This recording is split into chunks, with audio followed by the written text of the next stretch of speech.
যে জিনিসটা তারা দেখানোর চেষ্টা করেছিল সেরকম কিছু হয়নি। 21শে জুলাই তাদের নিয়ম রীতি মেনে একটাই হয়েছে, এবং যেই মঞ্চে মমতা বন্দ্যোপাধ্যায় উপস্থিত ছিলেন এবং যেই জায়গাটা সেটা হচ্ছে বিড়লা প্ল্যানেটোরিয়ামের একদম সামনে ক্যাথেড্রাল রোডে, যেই জায়গায় এখন আপনারা সকলে আমার ইন্টারভিউটা নিচ্ছেন। এবং এত সংখ্যক মানুষজনদের কণ্ঠে উঠে আসা জয় বাংলা, মমতা বন্দ্যোপাধ্যায় জিন্দাবাদ, তৃণমূল কংগ্রেস জিন্দাবাদ, অভিষেক বন্দ্যোপাধ্যায় জিন্দাবাদ যেন বারবার স্পষ্ট করে দিচ্ছে পরাজিত নয়, প্রতারিত।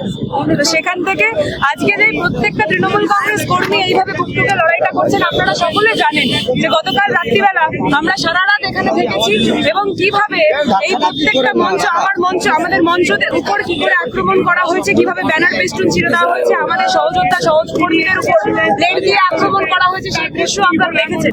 কিন্তু কি জানেন তো, কোনো কিছুতেই আমাদের কর্মীরা মাথা নত করেনি। এটাই বারবার স্পষ্ট করে দেয় যে নেতারা নিজেদের শিরদাঁড়া বিক্রি করতে পারে, তাদের শিরদাঁড়া চিংড়ি মাছের মতো হতেই পারে, কিন্তু কর্মীদের শিরদাঁড়া কিন্তু শক্ত, কর্মীদের কণ্ঠস্বরে মমতা বন্দ্যোপাধ্যায় 13 জন শহীদ পরিবার আমাদের এখানে মঞ্চে উপস্থিত ছিলেন এবং এটা অত্যন্ত স্বাভাবিক। 21শে জুলাইয়ের যে মঞ্চ, সেই মঞ্চতেই যে শহীদ পরিবার উপস্থিত থাকবে এটা অত্যন্ত স্বাভাবিক। তারা খুব নিয়ম রীতি মনে এই 21শে জুলাইয়ের মঞ্চে উপস্থিত হয়েছেন, যেই মঞ্চ থেকে মমতা বন্দ্যোপাধ্যায় বার্তা দিচ্ছেন, এটাই অত্যন্ত স্বাভাবিক। সেই স্বাভাবিক একটা প্রশ্ন, যেটা গতকাল মুখ্যমন্ত্রী হঠাৎ করে বিধানসভায় 21শে জুলাইয়ের ফাইল প্রকাশ করে একেবারে 21শে জুলাইয়ের আগের সন্ধ্যায়, মানে তাতে তুলে ধরলেন। না, আমি তো অনেক কিছু শুনতে পাচ্ছি যে বিভিন্ন লোকজনের নাকি এই বক্তব্য রেখেছে, এতদিন ধরে নাকি 21শে জুলাইয়ের মঞ্চে নাকি গান হতো, বাজনা হতো। আমার তখন প্রশ্ন একটাই থেকেছে যে গান বাজনা ডিজের কথা যে বলছেন, তাহলে গানটা কি মুসলিমদের সাথে কানেক্ট করার দায়িত্বে এই নেতারাই ছিল এবং কেউ হিপ হপ ডান্সটা এনারাই করতেন কি, নিজেদের মধ্যে কাজটা ভাগ করে নিয়েছিলেন?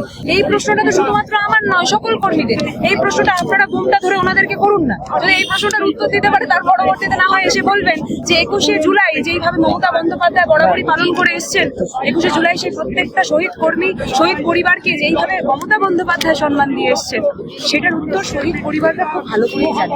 আলাদা করে আমাদের একটা প্রশ্ন মুখ্যমন্ত্রী বলেছিলেন যে 25 লক্ষ টাকা একটা রেকমেন্ডেশন ছিল মৃত পরিবারকে, শহীদ পরিবারকে দিতে হবে, সেটা আপনাদের সরকার দিয়েছে 2 লক্ষ টাকা, আহতদের 5 লক্ষ টাকা, যেটা আপনাদের সরকার দিয়েছে 15,000 টাকা। দেখুন, আপনি অনেক ক্যালকুলেশনের কথা বলছেন, ম্যাথামেটিক্সের কথা বলছেন, আমি একটা কথাই বলছি যে আজকের দিনে দাঁড়িয়ে এই ভিড়টা দেখার পরবর্তীতে অনেকের বুকে চিনচিনে ব্যথা হবে, সেটার ম্যাথামেটিক্স বা ক্যালকুলেশন কি করে করবেন সেই জিনিসটাকে হিসাব করতে হবে।